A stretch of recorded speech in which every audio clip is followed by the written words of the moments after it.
माँ वीणा पाणी को वंदन करते हुए मंच पर आसीन हमारे कार्यक्रम के मुख्य अतिथि भाई योगेंद्र साहब जी, विशेष अतिथि भूखा पांडे जी, अवध प्रांत के संरक्षक और इस संस्था को यहाँ स्थापित करने वाले भाई दिनेश चंद अवस्थी,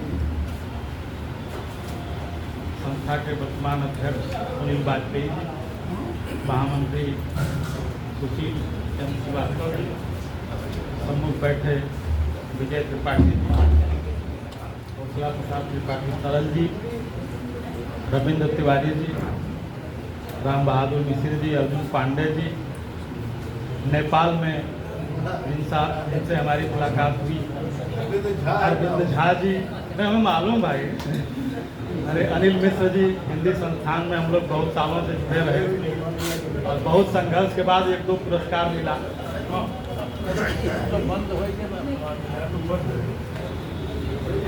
उषा जी, लक्ष्मी जी और सभी हमारे हिंदी सेवी बंधुओं, सबका आपने वक्तव्य सुना।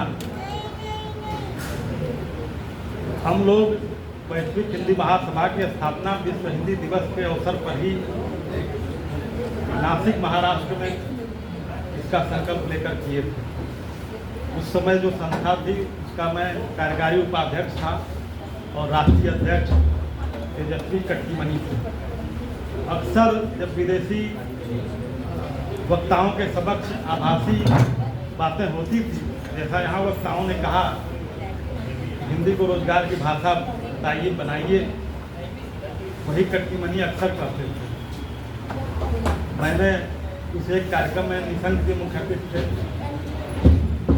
उस कार्यक्रम में जब कट्टीमनी जी ने बात कही और मैंने फोन करके उनके सचिव से पूछ लिया क्या वो जिस विश्वविद्यालय कुलपति वहाँ हिंदी है क्या, पता चला कि नहीं।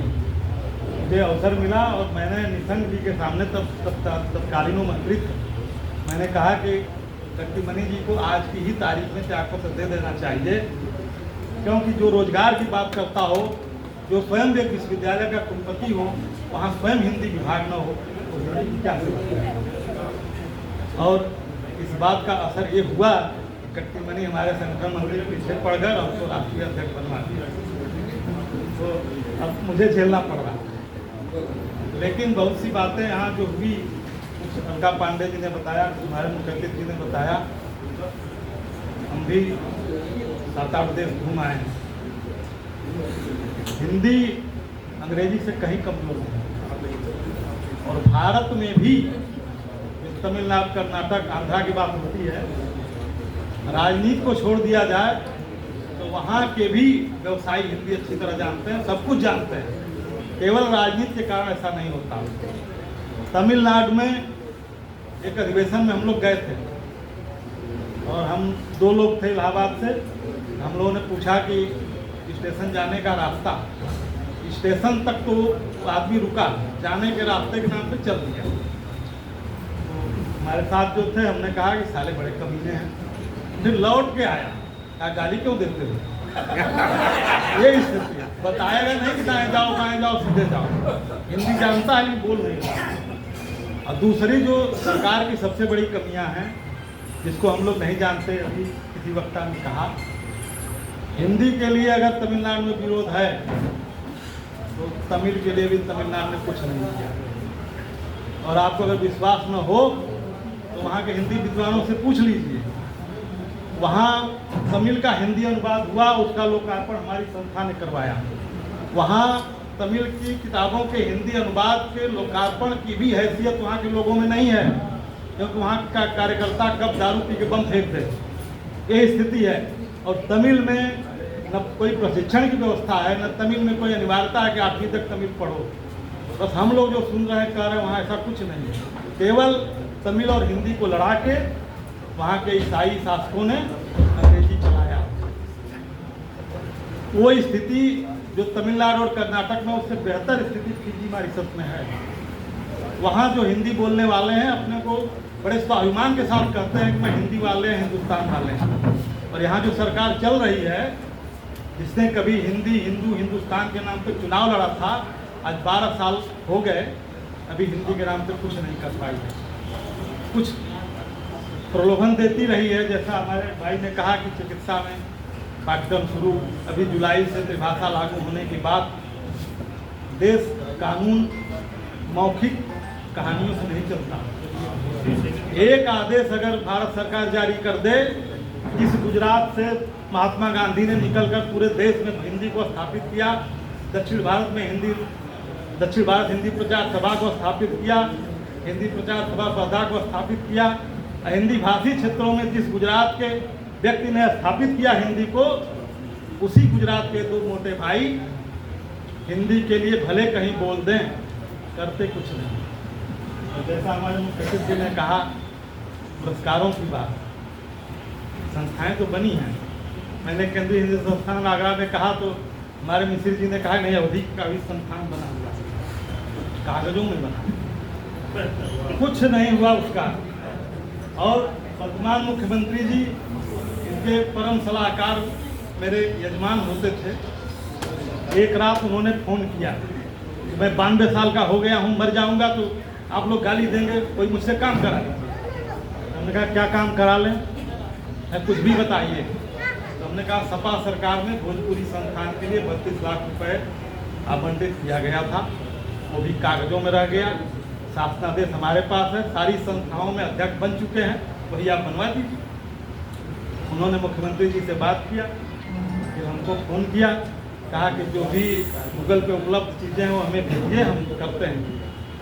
फिर तीसरे दिन उन्होंने फ़ोन किया, मैंने भेजा, मुख्यमंत्री जी को दिया, मुख्यमंत्री जी ने कैबिनेट में रखा, और हमारे श्रीकांत शर्मा जो मथुरा के हैं, उन्होंने उसका विरोध किया और कहा कि केवल भोजपुरी अकादमी ही क्यों, अवधि ब्रज क्यों नहीं। तो हमारे माननीय मुख्यमंत्री ने अवधि ब्रज का कार्यक्रम में नाम ही नहीं लिया, भोजपुरी ही चली। एक जो कहने का मुद्दा था कि नेता विपक्ष अखिलेश थे, मुख्यमंत्री हमारे कह सकते थे कि आपने आवंटित किया, नहीं बना पाए, हमने बना दिया, वो भी वो नहीं कर पाए।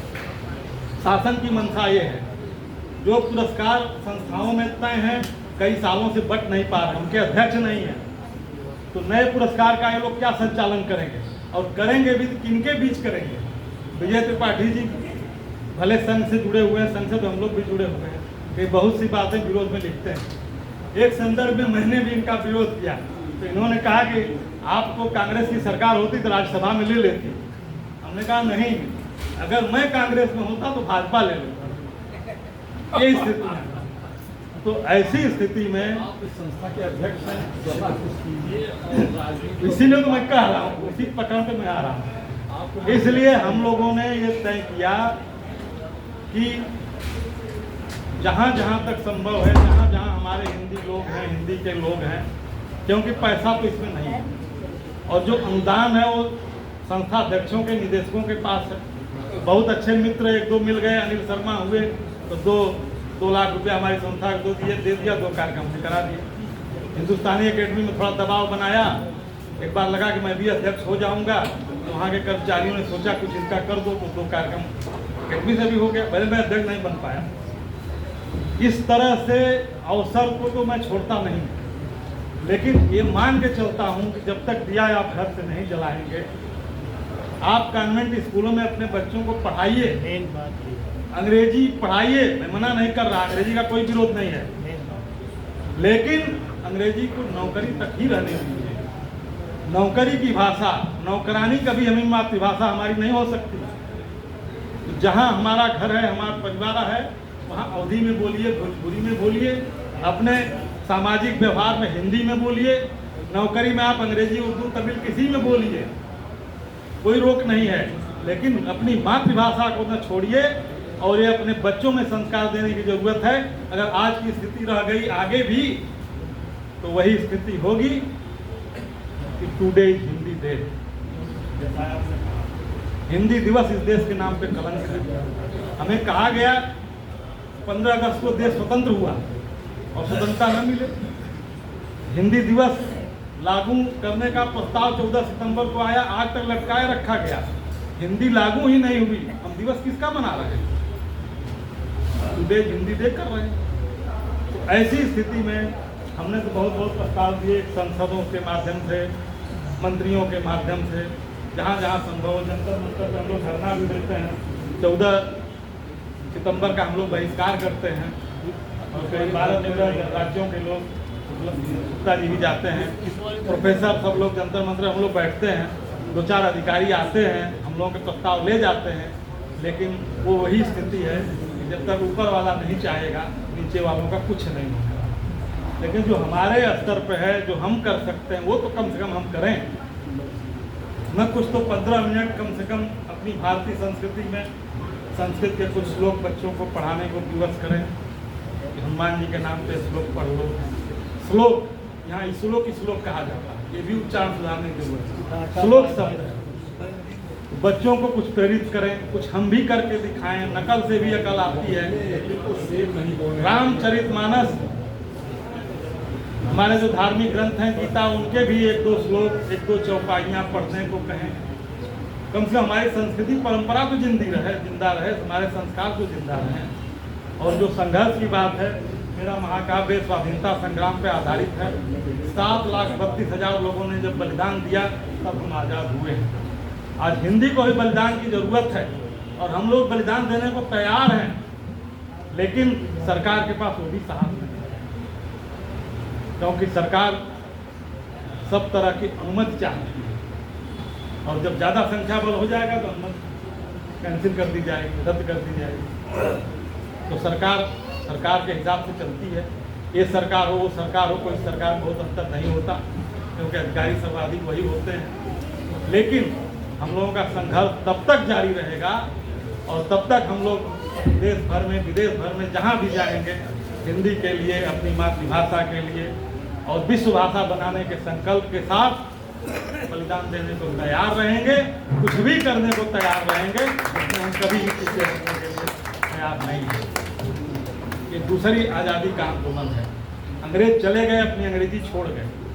अभी मैंने फेसबुक में देखा, महिला बोल रही थी कि जहाँ ठंडक है, ऑस्ट्रेलिया है, ब्रिटेन है, वहाँ टाई लगाओ, तो कस के बांधो। यहाँ मई जून में शादी विवाह में पसीना चूह रहा है, टाई कस के बांधी गई है। ऐसा अंग्रेज बनने की जरूरत क्या है? किसने सिखाया इस तरह का अंग्रेज बनना? हमारे भारतीय पोशाक नहीं, आप पैंट शर्ट ही पहनिए, लेकिन कस के टाई क्यों बांध रहे हैं भाई? गर्मी हो रही, पसीना हो रहा है। इस तरह की नकल जो बिना अकल के साथ की जाती हो, इस देश में उस तरह की नकल को हटाने की जरूरत है, विरोध करने की जरूरत है। फिजी सम्मेलन में हम लोग गए, विदेश मंत्री जयशंकर बोल के उतरे, तो भाई क्योंकि हम लोग को पहचान बनानी थी, आगे बैठे थे, कहा मैं वैश्विक हिंदी महासभा का अध्यक्ष हूँ, आपने आज अच्छा बोला, कहा थैंक यू। हमने कहा 3 दिन से आप यहाँ हैं, हिंदी की रोटी खा रहे हैं, 7 करोड़ आपने बोला खर्च हो रहा है, 3 दिन तो हिंदी बोलिए। तो ऐसे ताके और कार में बैठे चले, ये स्थितियाँ। फिर दूसरे दिन बोलने का हमको अवसर मिला, सामने ये लोग बैठे थे, जयशंकर जी और सब लोग, तो बारी बारी नंबर आता था, कभी वक्ता इधर कभी उधर। मुझे अवसर मिला, मुझे बोलना था प्रवासी साहित्य पर, और मैंने तुरंत महात्मा गांधी का संदर्भ लिया और कहा कि हिंदी भाषी एक व्यक्ति ने पूरे देश में हिंदी को स्थापित किया, और हमारे सामने 2-3 हिंदी भाषी हैं जो विदेश मंत्री भी हैं, ये भी हैं, वो भी हैं, कि जिस दिन चाहेंगे संसद में घोषणा हो जाएगी और केवल एक नियम बन जाए कि जिस विद्यालय में हिंदी न पढ़ाई जाए, वहाँ की मातृभाषा न पढ़ाई जाए, वहाँ के अध्यापकों को 10,000 जुर्माना लगे, वहाँ के अभिभावकों को 500 जुर्माना लगे, तीसरे दिन सब नाम भरने लगे। मैंने बोला, तब तक जयशंकर का सचिव आया, कृपया विषय पे बोलने। ये संदर्भ है। तो हमारे नेता कहते कुछ हैं, करते कुछ हैं। हम लोग नेता नहीं हैं, साहित्यकार हैं। हम लोग नहीं करेंगे तो हम लोग किसके लिए लिख रहे हैं? यहाँ सब बैठे हैं, सबकी 2-4-10 किताबें छपी हैं।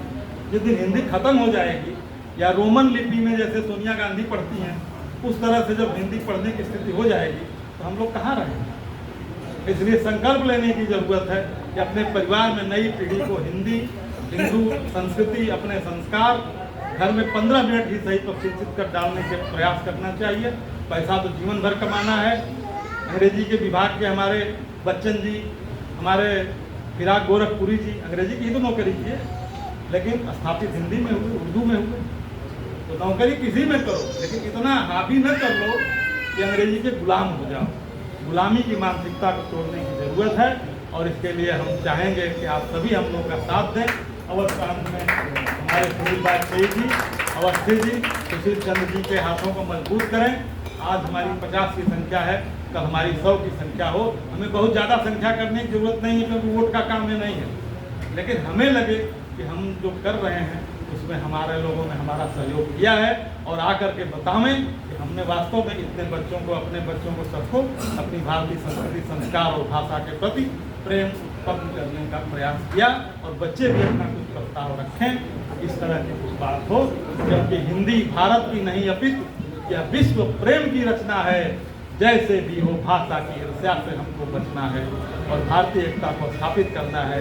विश्व में हिंदी के परचम को लहराना है। इन्हीं शब्दों के साथ मैं अपनी बात समाप्त करता हूँ। जय हिंदी, जय नागरिक, विश्व भाषा हिंदी की जय।